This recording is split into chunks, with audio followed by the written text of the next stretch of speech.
चलिए स्टार्ट करते हैं। सेट नंबर 3 रख दीजिए। ये आपका सेट नंबर 3 है। इसमें इसे बाहर नहीं जा रहा है, देखो तो ठीक है ना, आ जा रहा है सारा।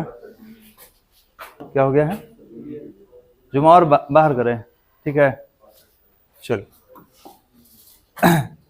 देख लीजिए, देखिए एक्सप्लेन कर दे रहे हैं क्योंकि क्वेश्चन रिपीट होगा, तो आप एक ही गलती बार बार ना दोहराए, इसके लिए इसको एक्सप्लेन कर दिया जा रहा है।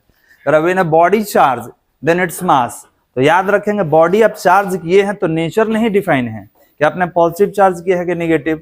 तो याद रखेंगे अगर पॉजिटिव चार्ज होता तो मास डिक्रीज कर जाता, नेगेटिव चार्ज होता तो मास इंक्रीज कर जाता, लेकिन चार्ज का नेचर डिफाइन नहीं है तो आपका मास क्या होगा, इट में भी इंक्रीजेज और डिक्रीजेज। आपका मास बढ़ भी सकता है, घट भी सकता है। क्यों? क्योंकि यहाँ पे चार्ज का नेचर डिफाइन ही नहीं है कि आप चार्ज किए तो कौन सा चार्ज किए, पॉजिटिव या निगेटिव।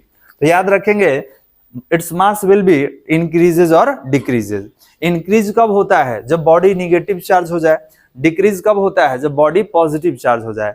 क्योंकि पॉजिटिव का मतलब वो डोनर है, डोनेट किया है, तो डोनेट करने के बाद मास कम हो जाएगा। और निगेटिव मतलब वो एक्सेप्टर है, एक्सेप्ट करेगा तो क्या हो जाएगा, इंक्रीज कर जाएगा।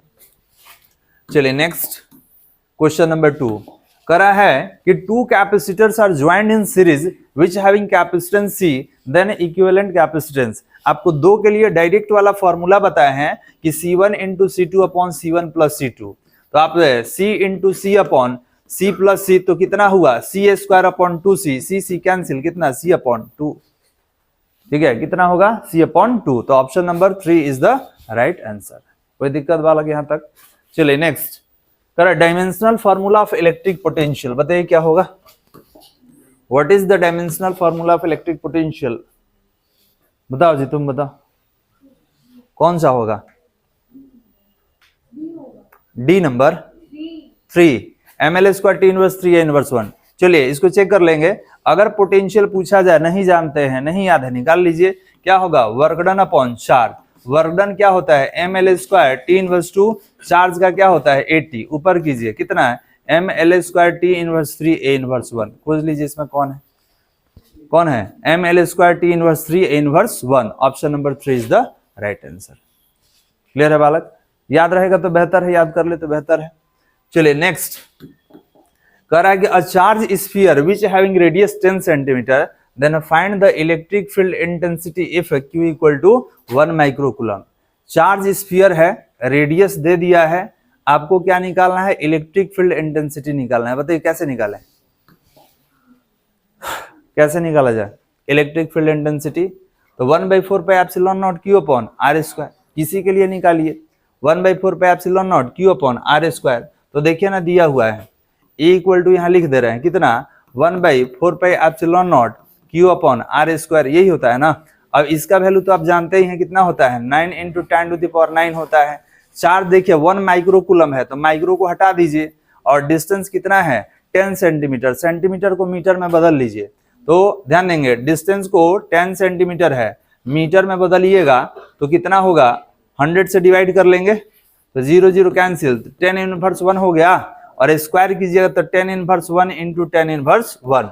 अब कैंसिल करा दीजिए।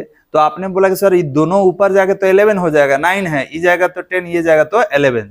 तो 9 इंटू 10⁻11, 11 में से कितना माइनस कर दीजिए 6, तो कितना होगा 9 इंटू 10⁵। इसका यूनिट क्या होगा, न्यूटन पर कूलम। इसमें है कहीं, फर्स्ट है, तो कितना होगा 9 इंटू 10⁵ न्यूटन पर कूलम। कोई दिक्कत वाला यहां तक? चलिए आगे बढ़ा दे। उसके बाद करे ampere hour is the unit of, ध्यान देंगे बात नहीं, ampere hour is the unit of. तो बताया था कि एम्पियर के साथ जब टाइम टेकन वाला वर्ड आ जाए तो एम्पियर आवर किसका यूनिट होगा, चार्ज का। एम्पियर आवर किसका होगा, चार्ज का। कैसे कैसे होगा, तो हम लोग Q इक्वल टू IT पढ़े हैं, तो याद रखेंगे कि इसका एम्पियर होता है, इसका सेकेंड होता है, इसी को हम लोग क्या बोलते हैं, कूलम में बोलते हैं। तो यहाँ सेकेंड की जगह आवर हो सकता है, सेकेंड की जगह मिनट हो सकता है। तो जब करेंट के साथ कोई टाइम वाला वर्ड आएगा तो सब किसका मेजरमेंट करेगा, चार्ज का। किसका करेगा बालक, चार्ज का। तो एम्पियर आवर के जगह मिनट दे दे, सेकेंड दे दे, कुछ भी दे दे, केवल एम्पियर के साथ टाइम रहेगा तो किसका हो जाएगा ये यूनिट, चार्ज का। क्लियर है? चलिए नेक्स्ट इलेक्ट्रोस्टैटिक फील्ड। याद रखेंगे इलेक्ट्रोस्टैटिक फील्ड कैसा फील्ड है, कंजर्वेटिव। कैसा फील्ड है बालक, कंजर्वेटिव।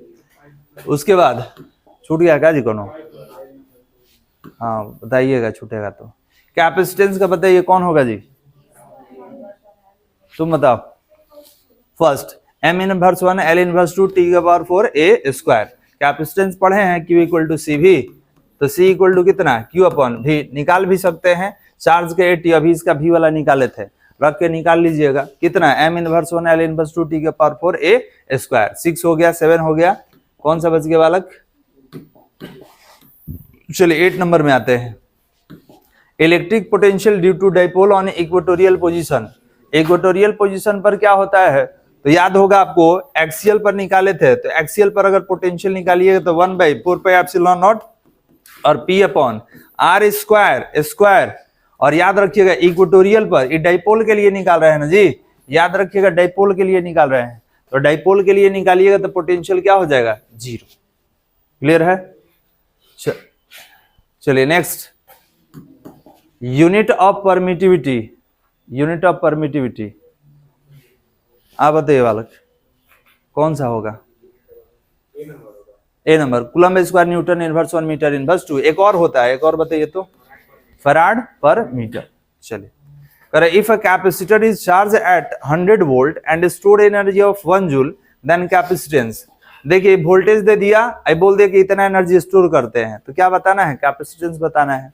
तो कोई कैपेसिटर कितना एनर्जी स्टोर करेगा, तो हाफ सी वी स्क्वायर, यही ना एनर्जी स्टोर करता है कैपेसिटर। तो इसमें दे दिया 1 जूल, तो ये 1 हो गया, ये हाफ हो गया, सी तो निकालना है, और वोल्टेज कितना है जी 100, तो 100 का स्क्वायर 10 का पावर 4 हो जाएगा। अब जब सी निकालिएगा तो ये इधर मल्टीप्लाई में आ जाएगा और ये डिवीजन में आ जाएगा। जब नीचे से ऊपर जाएगा तो कितना 2 × 10⁻⁻⁴। यूनिट क्या है, फैराड। अब देखिए कहीं है इसमें, बस ठीक 2 × 10⁻⁴ farad. Next, capacitance of a capacitor is inversely proportional to area of plate, distance between plate और permittivity of the medium।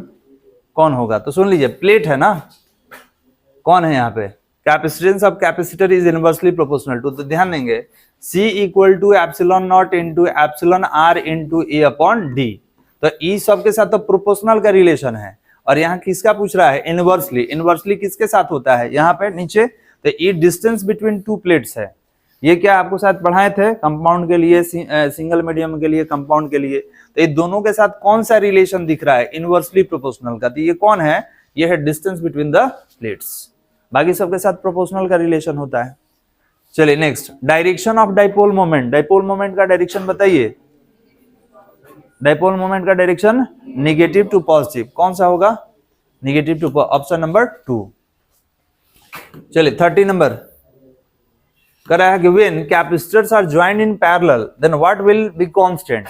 Parallel condition में कैपेसिटर को जोड़ने पे वोल्टेज कांस्टेंट होता है और चार्ज क्या होगा, variable.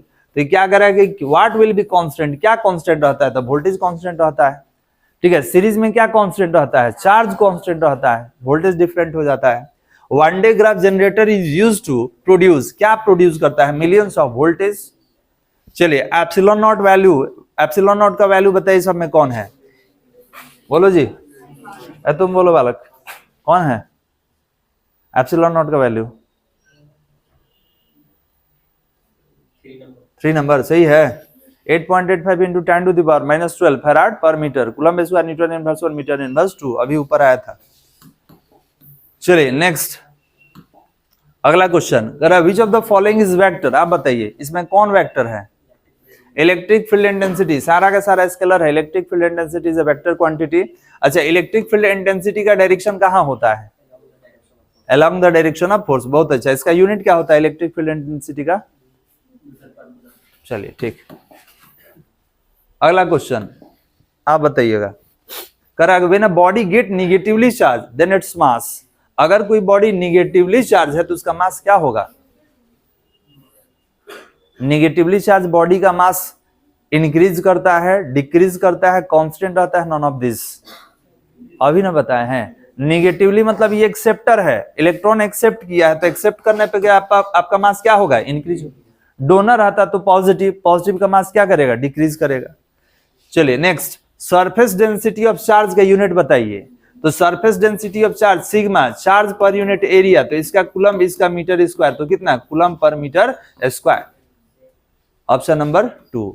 Charge on alpha particle, alpha particle को हीलियम एटम बोलते हैं, और आप जानते हैं कि 1.6 इंटू 10⁻⁻19 कूलम का चार्ज होता है, और 2 इलेक्ट्रॉन है तो 2 से मल्टीप्लाई कर दीजिए। अल्फा पॉजिटिव की नेगेटिव, पॉजिटिव, क्योंकि माइनस वाला भी है, तो याद रखेंगे कहां दिख रहा है 3.2 इंटू 10⁻⁻19, प्लस में अल्फा पॉजिटिव होता है, तो कौन सा, फर्स्ट। अल्फा हीलियम एटम को बोलते हैं, पॉजिटिव चार्ज होता है। चलिए नेक्स्ट आगे की ओर बढ़ते हैं। आप बताइएगा, वैभव वर्मा, आप बताइए कि net charge on an atom, atom पे नेट चार्ज क्या होता है, क्यों होता है, क्यों न्यूट्रल है, क्योंकि number of electrons that is equal to number of proton. Coulombian force is आप बताइएगा कोलंबियन फोर्स कौन सा फोर्स है, बोथ, सेंट्रल फोर्स भी है, क्योंकि दो चार्ज के बीच में लगने वाला फोर्स हमेशा सेंट्रल होगा, और चार्ज वाला फोर्स इलेक्ट्रिक फोर्स ही होता है, तो option number 3 is the right answer, both होगा। चलिए नेक्स्ट, करा है 2 point charges 10 coulomb minus 10 coulomb are placed at a distance of 40 centimetre in air, potential energy of the system. Potential energy बताइए कितना निकालिएगा, कैसे निकालिएगा पोटेंशियल एनर्जी, तो निकाल लेंगे U इक्वल टू कितना, ये भी नहीं है, U है 1/4 पाई। अच्छा पोटेंशियल है तो माइनस भी दे दीजिएगा, तो माइनस वाला देंगे तो 2 को ही कट गया जी, 2 तो कट गया, क्योंकि पोटेंशियल एनर्जी निगेटिव में, तो ये ही दोनों में से कोई होगा। कितना होगा, Q1 होगा, Q2 होगा अपॉन R। इसका वैल्यू ले लीजिए माइनस में 9 इंटू 10⁻9 हो गया, ये कितना है जी चार्ज, 10 माइक्रो कूलम, तो इसका माइक्रो हटाएं, फिर 10, इसका माइक्रो हटा दीजिए, ठीक है, और डिस्टेंस R है 40 सेंटीमीटर, मीटर में कन्वर्ट कर लीजिए। अब सॉल्व कीजिए, कहां कहां सॉल्व होगा जी, तो यहाँ पे देखिए 9 10 11 कुछ कट रहा है, एक जीरो से एक जीरो कैंसिल कराइए, तो कितना जीरो हुआ, 9 1 10। अच्छा इसको यहाँ कैंसिल करा दीजिए, तो -4, तो बताइए 9 1 10 0, 10 में से आप 10 माइनस कर लेंगे, तो कितना बचा 9/4, दिख रहा है 10⁻10 - 10 दिख रहा है कि नहीं जी, 9 यहाँ है, एक यहाँ है, 10 जीरो और ये 10 जीरो, तो क्या हो जाएगा, तो ये हो जाएगा -2.25, और ये कितना, इसका वैल्यू 1 हो जाएगा, तो -2.25 जूल। किसी का पावर अगर 0 है तो वैल्यू 1 हो जाता है, ठीक है। तो आप देख सकते हैं कि यहाँ पे 10 का पावर क्या होगा 0, तो वैल्यू 1, 1 से मल्टीप्लाई कर दिए हैं, कौन सा, चेक कर लो कितना आएगा बालक, -2.25 जूल। आगे बढ़ाएं इसको, समझ में आ रहा है। चलिए अब क्या खत्म हो गया ना जी, बंद कर दो। चलिए तो कोई दिक्कत यहाँ तक, अब एक सेट है और एक सेट बना